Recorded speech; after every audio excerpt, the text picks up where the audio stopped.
இருக்குது. இப்ப இந்த திராவிட மாடல் ஆட்சி உங்களுக்கு வேணுமா? சத்தமா கேட்கல. இந்த ஆட்சி திராவிட மாடல் ஆட்சி வேணுமா? ரெட்டல.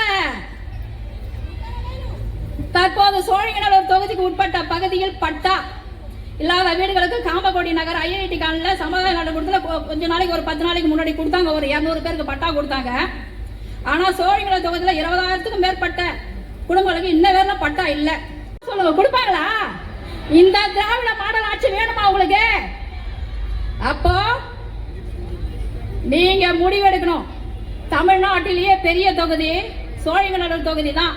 இந்த தொகுதியில 20 வார்டு 7 ஊராட்சி 700 பூத்து உள்ள இந்த தொகுதியில எஸ்ஐஆருக்கு முன்னாடி 7 லட்சம் வாக்காளர் பெருமக்கள் இருந்தாங்க. எஸ்ஐஆருக்கு அப்புறம் 5.5 லட்சம் வாக்காளர் பெருமக்கள் இருக்காங்க. நான் இந்த பள்ளிக்கான பகுதியில் 3 வட்டத்துல தான் என்னென்ன குறைகள் ஒரு சிம்பிளா எடுத்து சொன்னவங்க கிட்ட பாத்தீங்கன்னா இந்த தொகுதியில நிறைய குறைகள் இருக்கு. என்னால கூற முடியல. ஏன்னா நேரத்தை கருதி எங்க தலைவர்கள்லாம் பேச இருப்பதனால உங்கள்கிட்ட இருந்து அன்போடு விடைபெறுகிறேன். நன்றி, வணக்கம். அந்த வாய்ப்பை நீங்கள் கொடுப்பீர்கள் என்ற நம்பிக்கையும் எனக்கு இருக்கிறது.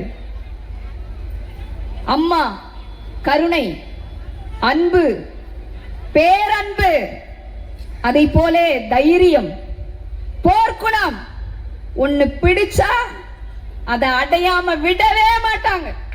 இன்னைக்கு தேர்தல்ல பாக்குற ஒரு தேர்தல் அம்மா சொன்னாங்க, கண்ணு கெட்டிய தூரம் வரை எதிரி இல்லை. நாங்க சொல்லி அடிச்சாங்க. 10 வருஷம் அவங்கள ஒண்ணுமே பண்ண முடியல. அந்த வரிசையில் இப்போ